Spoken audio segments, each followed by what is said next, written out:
एक clinical data है जो बताता है कि बस एक खास ड्रिंक को हर दिन पीने से वीर्य की मात्रा में लगभग 30% की वृद्धि हुई। शायद आपको इस पर यकीन न हो, लेकिन यह कोई बढ़ा चढ़ाकर कही गई बात नहीं है, बल्कि यह पुरुषों के शरीर की कार्यप्रणाली पर आधारित एक बहुत ही स्वाभाविक परिणाम है। व्हाट इज जकेटीन? नमस्ते, मैं डॉ अर्जुन मेहता हूं और मुंबई में 25 से अधिक वर्षों से पुरुषों की यौन क्षमता से जुड़ी समस्याओं का विशेषज्ञ डॉक्टर रहा हूं। मैंने 1000 से अधिक पुरुषों का इलाज किया है जो ऐसी समस्याओं से जूझ रहे थे, जैसे अब जवानी वाला जोश नहीं रहा, वीर्य की मात्रा साफ तौर पर कम हो गई है, या स्खलन के बाद संतुष्टि की भावना कम हो गई है। सबसे पहले मैं आपसे कुछ पूछना चाहता हूं। जो लोग इस वीडियो को देखते हुए सच में सुधार करना चाहते हैं और सोचते हैं कि मैं अभी खत्म नहीं हुआ हूं, वे कृपया कमेंट सेक्शन में एक लिखें।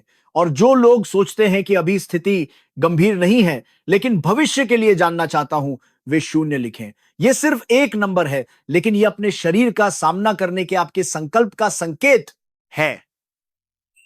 मैं अपने क्लिनिक में भी इस पल को बहुत महत्व देता हूं जब मरीज पहली बार अपनी भावनाओं को शब्दों में व्यक्त करते हैं, क्योंकि यही सुधार की दिशा में पहला कदम होता है। तो क्या आपने कभी महसूस किया है कि आपके वीर्य की मात्रा कम हो गई है?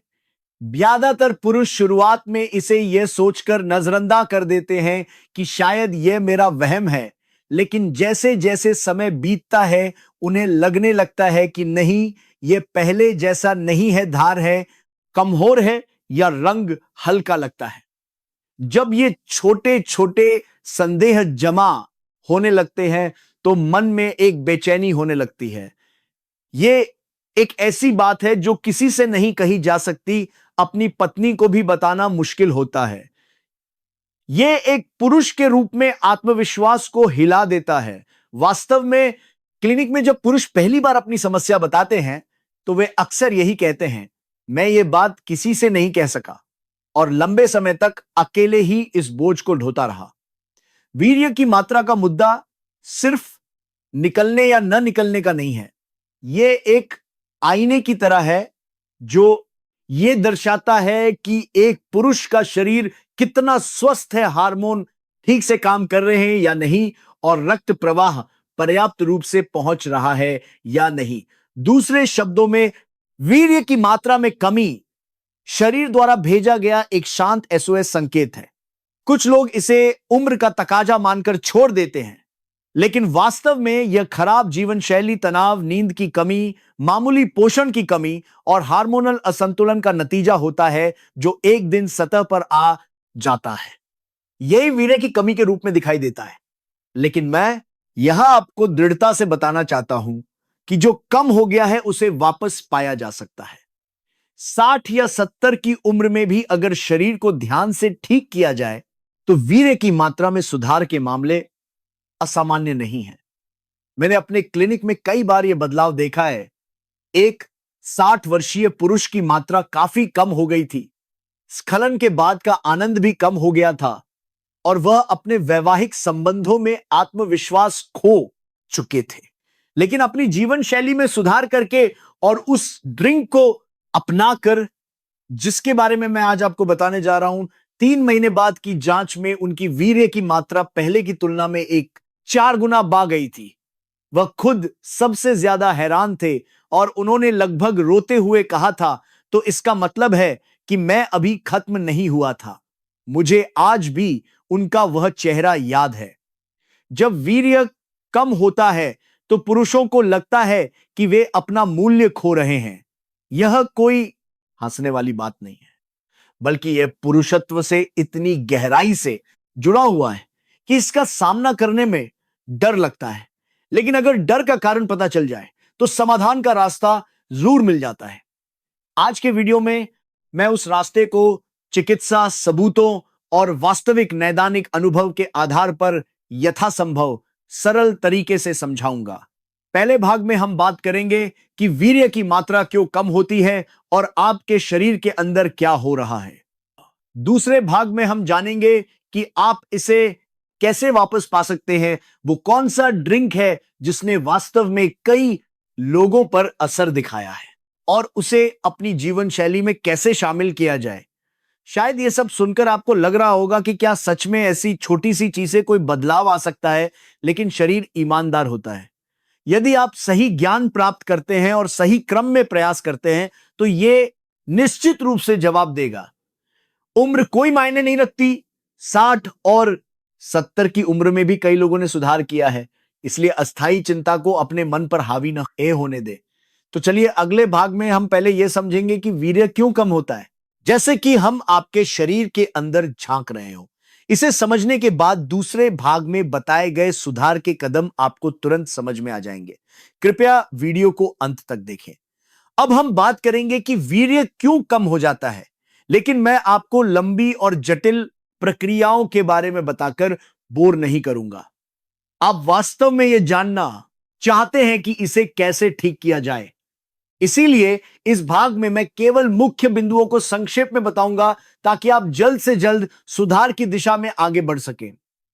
सबसे पहले आइए देखें कि जब वीर्य कम होता है तो शरीर में कहां और क्या हो रहा होता है। वीर्य किसी एक अंग द्वारा नहीं बनाया जाता है। वृषण, टेस्टेस, वीर्य, पुटिका, सेमिनल वेसिकल्स और प्रोस्टेट ये 3 अंग अपनी अपनी भूमिका निभाते हुए इसे बनाते हैं। सबसे पहले वृषण में शुक्राणु स्पर्म बनते हैं। फिर वीर्य, पुटिका और प्रोस्टेट उन शुक्राणुओं को घेरने, ले जाने और उनकी रक्षा करने के लिए तरल पदार्थ स्रावित करते हैं। यदि इन तीनों में से कोई एक भी कमजोर हो जाता है तो वीर्य की मात्रा और गुणवत्ता पर तुरंत असर पड़ता है।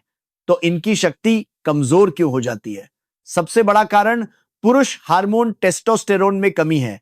हालांकि यह हार्मोन उम्र के साथ धीरे धीरे कम होता है, लेकिन जीवन शैली और तनाव के कारण इसके कारण में बात करने वाले घटने की गति बहुत भिन्न हो सकती है। जब टेस्टोस्टेरोन पर्याप्त होता है तो शुक्राणु बनाने की शक्ति और वीर्य, पुटिका व प्रोस्टेट की स्राव क्षमता बनी रहती है। लेकिन जैसे ही यह कम होता है सारी मशीनरी गड़बड़ाने लगती है। वृषण के अंदर शुक्राणुओं को पोषित करने के लिए एक नर्सरी जैसी जगह होती है जो केवल तभी ठीक से काम करती है जब वह टेस्टोस्टेरोन से भरी हो। हार्मोन की कमी होने पर इस नर्सरी का वातावरण खराब हो जाता है, जिससे शुक्राणुओं की संख्या कम हो जाती है और उनकी गुणवत्ता भी गिर जाती है। यानी जब आप स्खलन के समय हल्का, पतला या कम महसूस करते हैं तो यह इस बात का भी संकेत है कि शुक्राणु खुद कम हो रहे हैं। इसके बाद वीर्य का 60 से 70% हिस्सा बनाने वाली वीर्य पुटिका का कार्य आता है। वीर्य पुटिका का तरल शुक्राणुओं के तैरने के लिए ऊर्जा का स्रोत है। यह भी टेस्टोस्टेरोन पर बहुत अधिक निर्भर करता है। हार्मोन कम होने पर वीर्य पुटिका का स्राव कम हो जाता है और वीर्य की मात्रा भी स्पष्ट रूप से कम हो जाती है।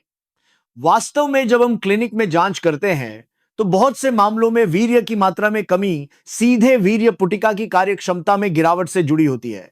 इसके अलावा प्रोस्टेट से एक क्षारीय अल्कलाइन तरल स्रावित होता है जो शुक्राणुओं की रक्षा करता है। टेस्टोस्टेरोन की कमी होने पर प्रोस्टेट का काम भी धीमा हो जाता है और इस सुरक्षात्मक तरल की मात्रा भी कम हो जाती है जो वीर्य का 20 से 30% हिस्सा होता है। नतीजतन स्खलन के समय संतुष्टि की भावना कम हो जाती है और यह हल्का महसूस होता है।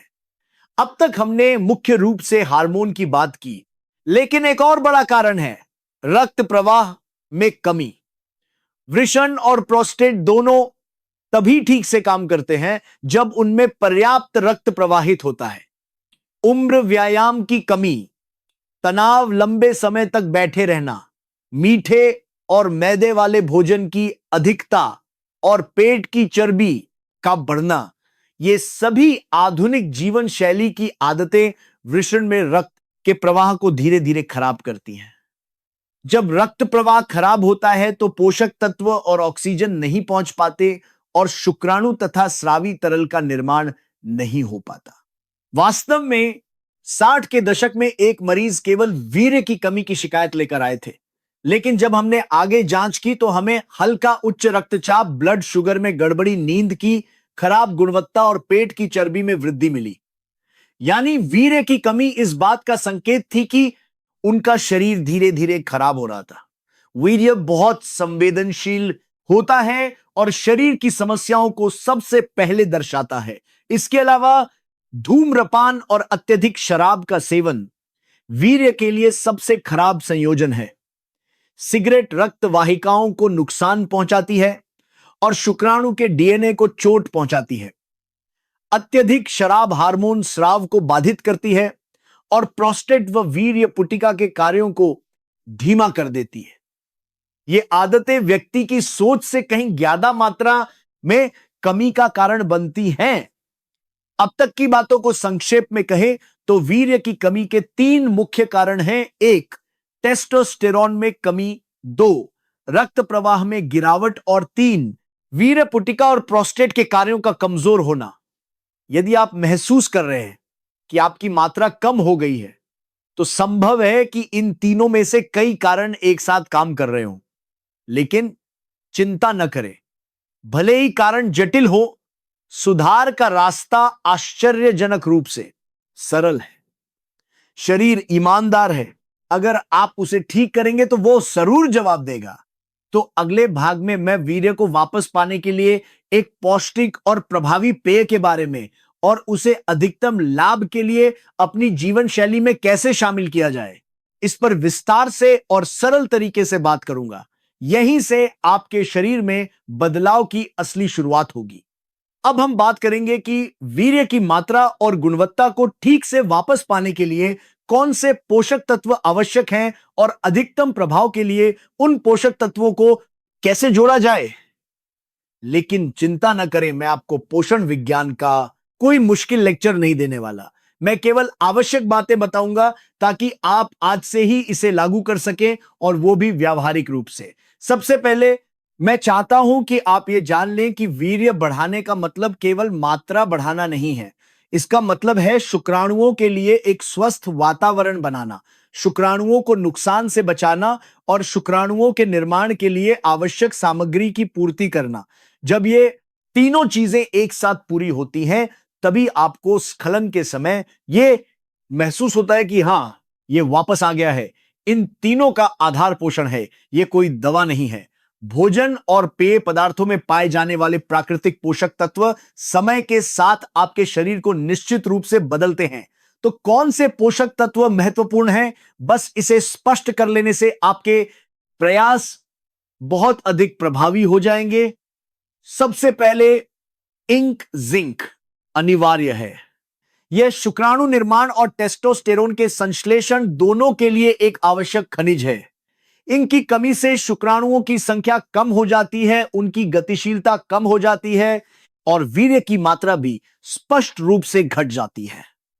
वास्तव में जब हम क्लिनिक में रक्त परीक्षण करते हैं तो 60 वर्ष से अधिक आयु के कई पुरुष हल्के हिंक की कमी से पीड़ित होते हैं। कारण सरल है, खान पान में बदलाव। मछली की तुलना में ब्रेड और नूडल्स जैसी चीजें बढ़ गई हैं, मांस की मात्रा भी कम हो गई है, और जब इसके साथ शराब का सेवन जुड़ जाता है तो शरीर का हिंक तेजी से खत्म हो जाता है। अगला महत्वपूर्ण पोषक तत्व आर्जिनिन आर्जिनिन नामक अमीनो एसिड है। यह शरीर में नाइट्रिक ऑक्साइड नामक पदार्थ बनाने के लिए कच्चा माल है। इस नाइट्रिक ऑक्साइड में रक्त वाहिकाओं को फैलाने और रक्त प्रवाह में सुधार करने की क्षमता होती है। वृषण, प्रोस्टेट और वीर्य पुटिका, ये सभी अंग रक्त से ऑक्सीजन और पोषण प्राप्त करते हैं। इसलिए जब रक्त प्रवाह खराब होता है तो वे तुरंत कमजोर हो जाते हैं। आर्जिनिन का पर्याप्त सेवन करने से इन अंगों तक पोषण पहुंचने का मार्ग खुल जाता है और निर्माण प्रक्रिया सुचारू रूप से चलती है। इसके अलावा एंटीऑक्सीडेंट गुण वाले पोषक तत्व भी महत्वपूर्ण हैं। इनमें विटामिन सी, एंटीऑक्सीडेंट गुण वाले पोषक तत्व भी महत्वपूर्ण हैं। विटामिन ई और सेलेनियम प्रमुख हैं। शुक्राणु का डीएनए बहुत नाजुक होता है और यह सक्रिय ऑक्सीजन ऑक्सीडेटिव स्ट्रेस नामक जंग जैसी चीज के प्रति बहुत संवेदनशील होता है। एंटीऑक्सीडेंट शुक्राणुओं को इस जंग से बचाते हैं और उनकी गुणवत्ता में गिरावट को रोकते हैं। यदि वीर्य की मात्रा बढ़ भी जाए लेकिन शुक्राणु ही कमजोर हो तो इसका कोई मतलब नहीं है। मात्रा के साथ साथ गुणवत्ता की रक्षा करना ही एक पुरुष के रूप में वास्तविक आत्मविश्वास से जुड़ा होता है। अब तक हमने पोषण की मूल बातें जानी, लेकिन समस्या यह है कि इन सभी को केवल दैनिक भोजन से पूरा करना कल्पना से कहीं अधिक कठिन है। तीनों समय के भोजन में जिंक, आर्जिनिन और एंटीऑक्सीडेंट को पूरी तरह से शामिल करना व्यवहारिक नहीं है। इसीलिए मैं कई रोगियों को बताता हूं, भोजन के लिए बहुत अधिक प्रयास न करें। इसके बजाय दिन में केवल एक बार वीर्य बढ़ाने वाला पेय पीने की आदत डालें। भोजन से जो पोषण पूरा नहीं हो पाता उसे एक पेय में समेट लेना सबसे आसान और सबसे प्रभावी तरीका है। ऐसा इसलिए है क्योंकि पेय के रूप में पोषक तत्व आसानी से अवशोषित हो जाते हैं और व्यस्त दिनों में भी इसे जारी रखना संभव होता है। वीर्य का निर्माण एक बार का काम नहीं है, यह हर दिन लगातार होता है। इसलिए ऐसा तरीका अपनाना सबसे महत्वपूर्ण है जिसे आप जारी रख सके। पेय का आधार प्रोटीन युक्त होना चाहिए और जब आप उसमें इंक, आर्जिनिन और एंटीऑक्सीडेंट मिलाते हैं तो वीर्य बनाने की फैक्ट्री पूरी तरह से तैयार हो जाती है। मेरे क्लिनिक में जिन रोगियों ने इस पेय को दिन में एक बार पीना जारी रखा, उनमें से कई ने महसूस किया कि मात्रा स्पष्ट रूप से बढ़ गई है, गाढ़ापन वापस आ गया है और धार में फर्क है। बेशक ये कोई जादू नहीं है, लेकिन शरीर ईमानदार है। यदि आप उसे हर दिन आवश्यक पोषण देंगे तो वो निश्चित रूप से जवाब देगा। और एक और महत्वपूर्ण बात है, पीने का समय। कई पुरुषों को भोजन के बाद या सोने से पहले कुछ पीने की आदत होती है। उस समय में वीर्य को सहारा देने वाले इस ड्रिंक को शामिल करने से यह स्वाभाविक रूप से एक आदत बन जाती है। यदि आप इसे सोने से पहले लेते हैं तो यह नींद के दौरान हार्मोन स्राव पर भी अच्छा प्रभाव डालता है। यदि आप इसे सुबह पीते हैं तो यह दिन की शुरुआत से ही रक्त प्रवाह को बेहतर बनाता है। आप कोई भी समय चुन सकते हैं। आपके लिए जो समय सबसे सुविधाजनक हो वही सबसे प्रभावी समय है। यह था वीर्य बढ़ाने के लिए पोषण और उसे अपनाने के तरीकों का आधार। और अगले भाग में मैं आपको एक वीर्य सहायक ड्रिंक की विशिष्ट रेसिपी बताऊंगा जिसे आप आज से ही बना सकते हैं सरल और व्यावहारिक रूप में। यह भाग आपके शरीर को बदलने का वास्तविक प्रवेश द्वार होगा। कृपया उत्सुकता के साथ आगे बढ़ें। अब मैं आपको उसमें वीर्य सहायक ड्रिंक के बारे में बताने जा रहा हूं जिसकी सलाह मैंने अपने क्लिनिक में कई पुरुषों को दी है और जिसे 3 से 6 महीने तक लगातार पीने से उनमें निश्चित बदलाव देखे गए हैं। इसके लिए किसी विशेष सामग्री या महंगे सप्लीमेंट की आवश्यकता नहीं है। इसे उन चीजों से बनाया जा सकता है जो हर घर की रसोई में होती हैं या पास के सुपरमार्केट में आसानी से मिल जाती हैं। महत्वपूर्ण बात यह नहीं है कि आप एक सटीक रेसिपी याद रखें, बल्कि यह है कि आप एक ऐसा तरीका बनाएं जिसे आप जारी रख सकें। सबसे पहले आधार के लिए सोया मिल्क या साधारण दूध लें, दोनों में से कोई भी चलेगा। इनमें प्रोटीन अच्छी मात्रा में होता है जो शुक्राणुओं के लिए कच्चा माल है, इसलिए अकेले यह भी आपके शरीर को शुक्राणु निर्माण के लिए सामग्री प्रदान कर सकता है। जिन्हें डेयरी उत्पादों से एलर्जी है वे ओट्स मिल्क या बादाम मिल्क का भी उपयोग कर सकते हैं। यह सिर्फ एक आधार है, आप इसे अपनी पसंद के अनुसार समायोजित कर सकते हैं। इसके बाद थोड़ा सा कोको पाउडर डालें, बिना चीनी वाला कड़वा pure cocoa powder. Pure cocoa में पॉलीफेनोल्स भरपूर और मात्रा में होते हैं जिनमें शुक्राणुओं की रक्षा करने वाली एंटीऑक्सीडेंट शक्ति होती है। यह रक्त वाहिकाओं को लचीला बनाए रखने में भी मदद कर सकता है जिससे वृषण और प्रोस्टेट में रक्त प्रवाह बेहतर होता है। और फिर अखरोट या बादाम जैसे नट्स को बारीक पीसकर डालें। नट्स में हिंक और आर्जिनिन दोनों एक साथ होते हैं जो उन्हें वीर्य की मात्रा, गुणवत्ता और वृषण के कार्य को सहारा देने के लिए एक आदर्श संयोजन बनाता है। बारीक पीसकर मिलाने से यह पीने में आसान हो जाता है और इसका टेक्सचर भी अच्छा लगता है। अगर आपको यह मुश्किल लगता है तो आप बाजार में मिलने वाले पिसे हुए नट्स का भी उपयोग कर सकते हैं। अंत में बस थोड़ा सा शहद डालें। यह सिर्फ स्वाद के लिए है। जब आपको थोड़ी मिठास चाहिए, शहद में थकान दूर करने वाले तत्व होते हैं और यह रात में आराम करने में भी मदद करता है। लेकिन बहुत ज्यादा डालने से चीनी की मात्रा बढ़ सकती है, इसलिए सच में बस थोड़ा सा ही काफी है। इसे बनाना बहुत आसान है। आधार के रूप में दूध या सोया मिल्क को गर्म करें या ठंडा ही रहने दें। इसमें प्योर कोको और पिसे हुए नट्स डालकर चम्मच से धीरे धीरे मिलाएं। इसे बनाने में मुश्किल से 30 सेकंड लगेंगे। यह एक सरल पेय है, लेकिन इसमें शुक्राणु बनाने के लिए आवश्यक पोषक तत्व भरपूर मात्रा में है। तो इस पेय को पीने का सबसे प्रभावी समय कौन सा है? आप इसे अपनी जीवन शैली के अनुसार चुन सकते हैं, लेकिन मेरी सबसे अच्छी सलाह है कि इसे रात को सोने से 2-3 घंटे पहले पिए। ऐसा इसलिए है क्योंकि पुरुष हार्मोन का स्राव गहरी नींद के दौरान सबसे अधिक सक्रिय होता है। सोने से पहले शुक्राणु निर्माण की सामग्री शरीर को देने से यह नींद के दौरान हार्मोन स्राव के साथ मिलकर एक सहक्रियात्मक प्रभाव पैदा करता है और शरीर आसानी से रिकवरी मोड में चला जाता है। अगर आपको सुबह से पीना ज्यादा आसान लगता है तो सुबह भी ठीक है। सुबह का एक गिलास रक्त प्रवाह को वार्म अप करने में भी मदद करता है, जिससे वृषण तक ऑक्सीजन की आपूर्ति बेहतर होती है। महत्वपूर्ण बात यह है कि आप अपनी दिनचर्या के अनुसार एक ऐसा समय चुनें जिसे आप बिना किसी परेशानी के जारी रख सकें। इस पेय की शक्ति को अधिकतम करने के लिए आपको इसके साथ 3 आदतें और अपनानी चाहिए। पहली, हर दिन थोड़ी देर व्यायाम करें। टहलना, सोने से पहले 10 बार स्क्वाट्स करना या लिफ्ट की जगह सीढ़ियों का उपयोग करना। ये छोटी छोटी आदतें वृषण वीर्य, पुटिका और प्रोस्टेट में रक्त प्रवाह को आश्चर्यजनक रूप से बदल देती हैं। व्यायाम करना ही है, यह सोचकर तनाव लेने की जरूरत नहीं है। बस चलते फिरते किए गए छोटे छोटे मूवमेंट ही काफी हैं। दूसरी, नींद की गुणवत्ता में सुधार करें।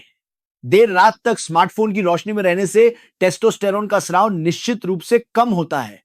सोने से 1 घंटा पहले स्क्रीन से दूर हो जाएं, कमरे की रोशनी थोड़ी कम करें और ऊपर बताए गए ड्रिंक को धीरे धीरे पीते हुए अपनी सांसों पर ध्यान केंद्रित करें। इससे आपकी नींद की गहराई में सुधार होगा। गहरी नींद पुरुष हार्मोन की रिकवरी के लिए आवश्यक है। तीसरी, शराब और धूम्रपान की समीक्षा करें। अचानक से इसे शून्य पर लाने की जरूरत नहीं है, लेकिन हफ्ते में 1 दिन शराब न पीना या दिन में सिगरेट की संख्या सिर्फ 1 कम करना, ऐसे छोटे कदम भी प्रोस्टेट और वीर्यपुटिका के कार्य को निश्चित रूप से बदल देंगे। शरीर ईमानदार है, आप उसे सही दिशा में जितना भी धकेलेंगे वो उतना ही अच्छा जवाब देगा। इस पेय और इन आदतों को जारी रखने से आपका शरीर निश्चित रूप से बदलने लगेगा। वीर्य की मात्रा वापस आएगी, रंग और गाढ़ापन बदलेगा, संतुष्टि की भावना बढ़ेगी। ये बदलाव किसी एक दिन अचानक नहीं आते, बल्कि धीरे धीरे और निश्चित रूप से जमा होते हैं।